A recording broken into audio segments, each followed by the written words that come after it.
안녕하세요. 화장품 연구원 민원입니다. 여기는 제 실험실이고 앞으로 여기서 화장품 실험에 필요한 기기들을 다루는 기본적인 방법 그리고 원료들을 사용하는 방법들 이런 것들을 조금씩 알려드리려고 해요.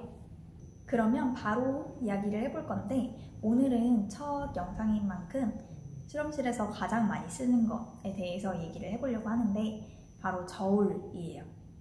사실 저울을 쓰는 거는 그렇게 어렵지는 않아요. 그냥 다들 아시겠지만 물건을 올리고 그냥 숫자를 읽으면 되는 건데 그럼에도 불구하고 워낙 많이 사용하는 거고 여러 가지 상황에서 사용하니까 조금 더 편하게 사용할 수 있는 방법 이런 것들을 알려드리도록 할게요. 이게 지금 우리 연구실에서 사용하고 있는 저울이에요. 가장 보편적으로 사용하는 브랜드 제품이고 가장 보편적으로 사용하는 이게 모델인데 일단 지금 어딨냐? 일단 저울을 보면 최대로 잴 수 있는 양이랑 최소로 잴 수 있는 양 그리고 눈금이 올라가는 기준이 있는데 지금 이거는 저울마다 각각 다른 곳에 표시가 돼 있거든요. 얘 같은 경우에는 최대 2200g을 잴 수 있고 저울이 올라가는 단위는 0.011g이라고 써져 있어요. 저울이 올라가는 단위가 0.01이니까 소수점 둘째 자리까지 잴 수 있는 저울이겠죠. 이게 중요한 이유는 이게 0.05씩 아니면 0.5씩 이렇게 올라가는 저울도 있거든요. 그래서 그렇고 최대로 잴 수 있는 양은 4kg짜리인 것도 있고 200g짜리인 것도 있고 다양한데 최대로 잴 수 있는 무게가 이렇게 다양하게 있는 이유는 상황에 따라 다른 것들을 사용해주기 위해서인데요. 일반적으로 실험을 하는 상황에서 최대로 잴 수 있는 무게가 작으면 사용하기가 굉장히 불편하기는 해요. 왜냐면 비커 무게만으로도 금방 에러가 떠버리니까 무게를 재기가 굉장히 어렵거든요.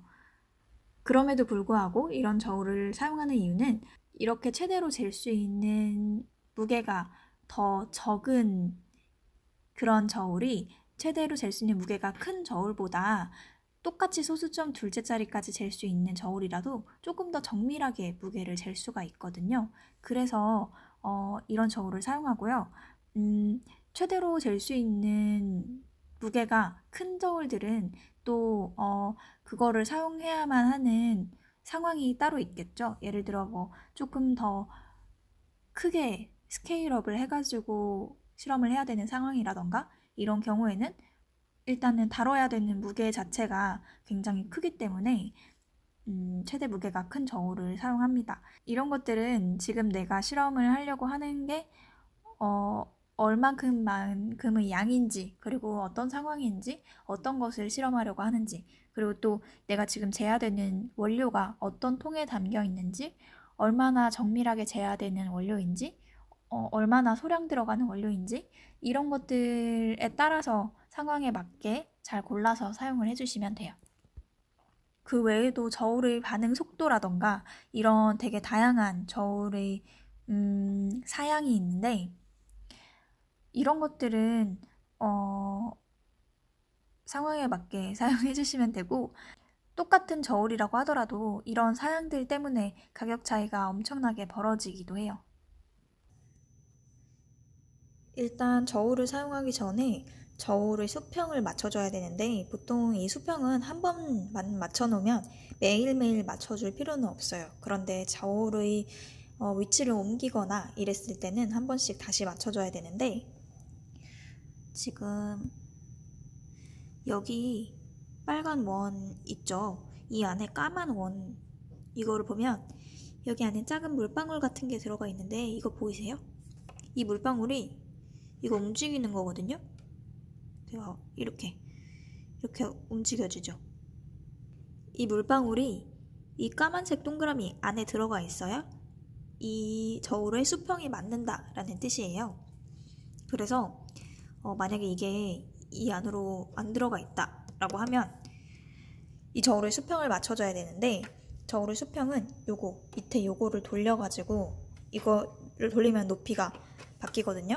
요거는 여기 이렇게 네 개가 다 달려 있어요.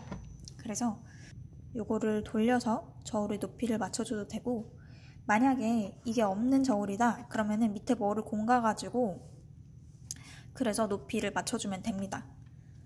그리고 일단 지금 이렇게 깨끗한 상태에서 0점을 누르면 0점이 잡히고요. 여기서 무게를 재고 싶으면 이렇게 무게를 재면 되겠죠. 근데 보통 여기에다가 물을 100g을 재려고 하면 보통 0점을 다시 잡고 물의 무게를 재야 되는데, 이때는 0점을 누르는 게 아니라 여기 용기 버튼을 눌러야 돼요. 이렇게 하지 않으면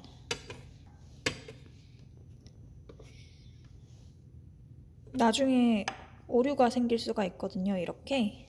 그래서 용기의 0점을 잡을 때는 무조건 용기를 눌러주고 이렇게 재주면 되겠죠? 그런데 화장품 원료는 액체만 있는 게 아니잖아요. 가루도 있고 고체 타입도 있고 그리고 아주 꾸덕꾸덕한 액체도 있고 되게 여러 가지 종류가 있을 텐데, 이런 모든 것들을 재는 방법에 대해서 얘기를 해드릴게요. 파우더 원료를 재는 방법인데, 파우더 원료를 재는 방법은 두 가지 방법이 있어요. 첫 번째는 비커를 저울에 두고 파우더 원료를 재는 방법. 이거는 그냥 이렇게 재면 되는데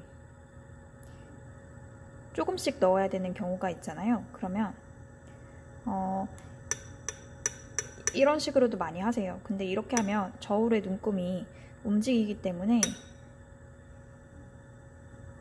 오차가 생길 수도 있고, 그리고 이 저울에 눈금이 올라오는 시간이 걸리잖아요.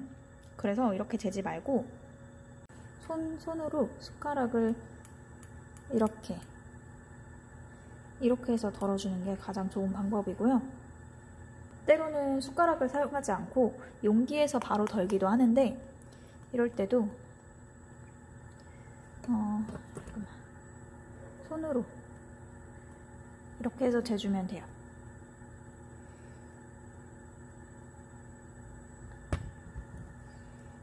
그런데 아주 소량만 재야 되는 원료라면 용기에서 덜어서 무게를 맞춘 다음에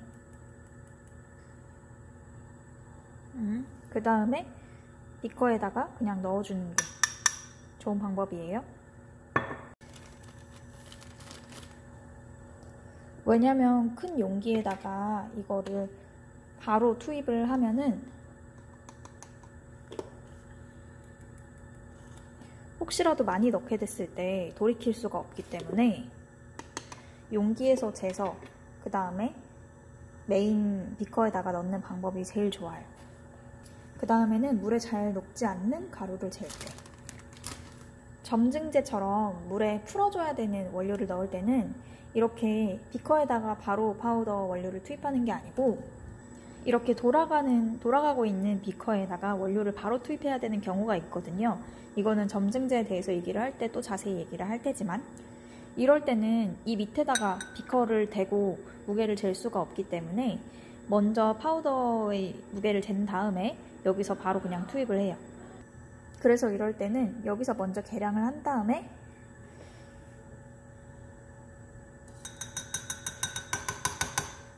비커에 투입을 해줘요. 그 외에 파우더 원료를 잴 때 이런 종이를 사용하기도 하는데요.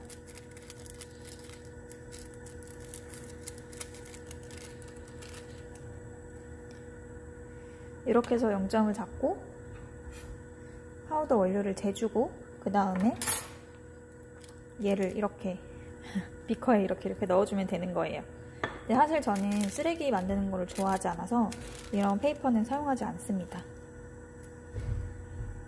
그 다음에는 액상 원료를 재는 방법인데요. 사실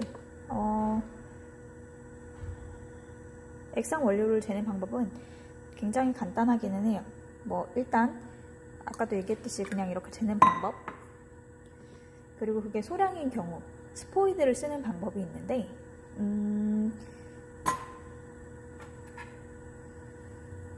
사실 저는 일회용품을 즐겨 쓰지 않아서 스포이드도 잘 사용하지는 않아요.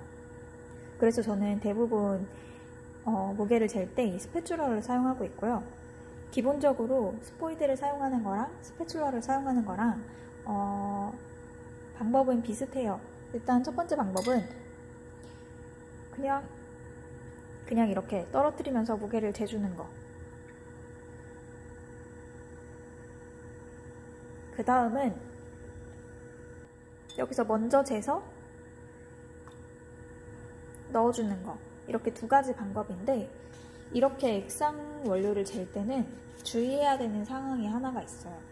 뭐냐면 그냥 물 같은 원료를 사용하면 상관이 없지만 이렇게 약간 점도가 있는 원료를 사용할 때는 스포이드나 스푼에 이렇게 묻는 양이 생겨버린단 말이죠. 근데 이거를 이렇게 재는 경우는 상관이 없는데, 이렇게 재면 또 확 들어갔을 때 다시 되돌릴 수가 없으니까 보통 거꾸로 많이 재거든요. 근데 이렇게 거꾸로 쟀을 때는 이런 오차가 생기잖아요. 그래서 이런 오차가 생기지 않기 위해서 먼저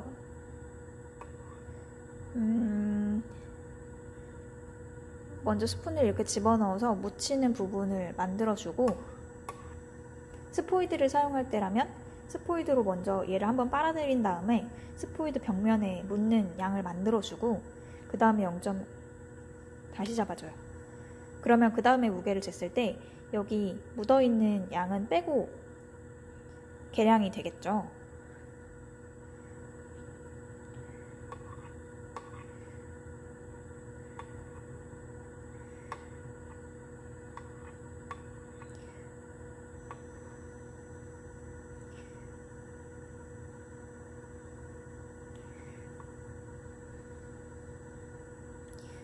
그 다음이 고체 타입 원료를 재는 건데, 얘 같은 경우에도 여러 방법이 있는데, 일단 첫 번째로는 비커에 바로 담는 방법이 있고요. 근데 이렇게 했을 때 다른 원료가 없으면 상관이 없지만 다른 원료도 같이 계량되어 있는 경우에는 무게를 넘었다고 해서 얘를 뺄 수가 없잖아요.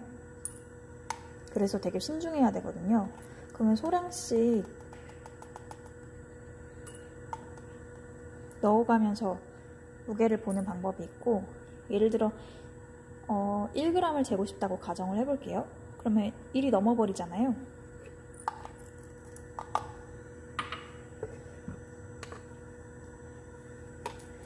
그래서 거꾸로 재는 방법이 있어요.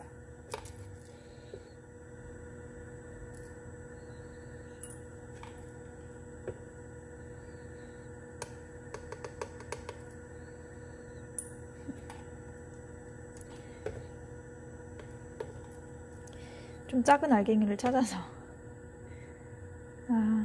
대략 대충 이런 식으로 최대한 맞춰주는 거죠. 이런 방법이 있고,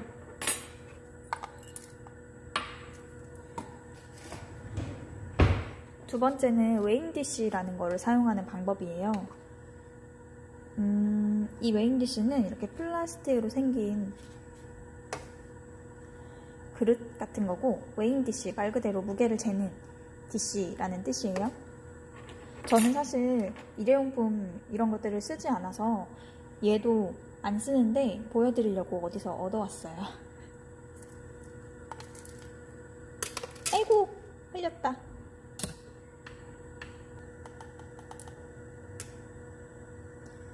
이런 식으로 무게를 잰 다음에 메인 비커에다가 넣어주면 오차를 훨씬 덜 생기게 할 수 있겠죠. 실수도 줄일 수 있고. 그리고 이런 것들 무게 잴 때 되게 어렵잖아요. 왜냐면 알갱이 크기가 물론 다 다르긴 하지만 막 매번 다 찾아가지고 작은 알갱이를 넣을 수도 없고, 그러면은 그냥 이거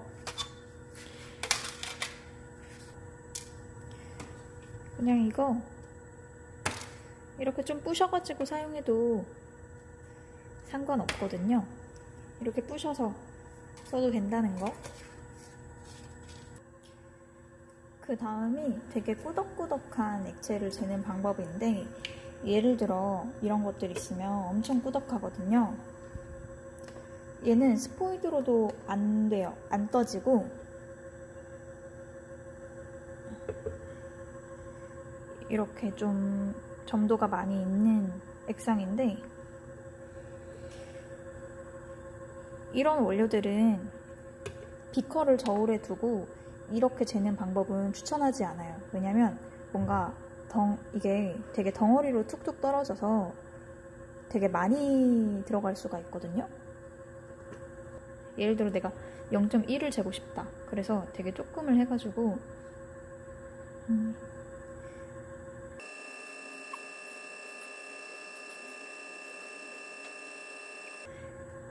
벌써 힘들어 보이잖아요.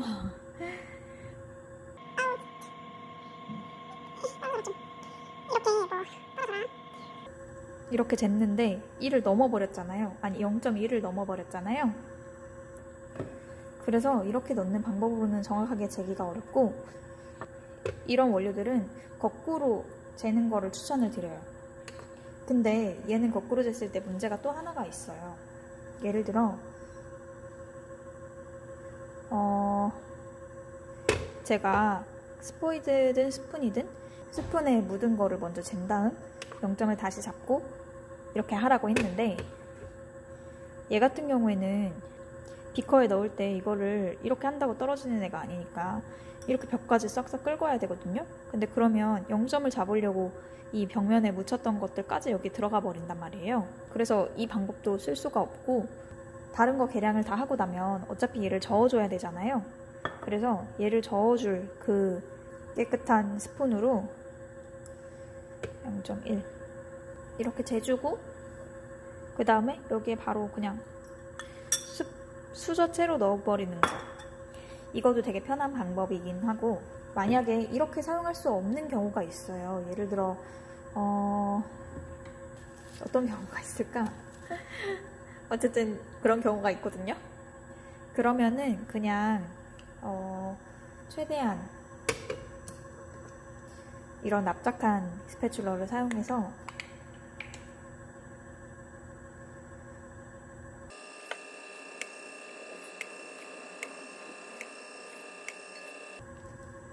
이렇게 재주는 게 제일 좋은 방법이에요. 여기 막 이렇게 흘린 게 있죠.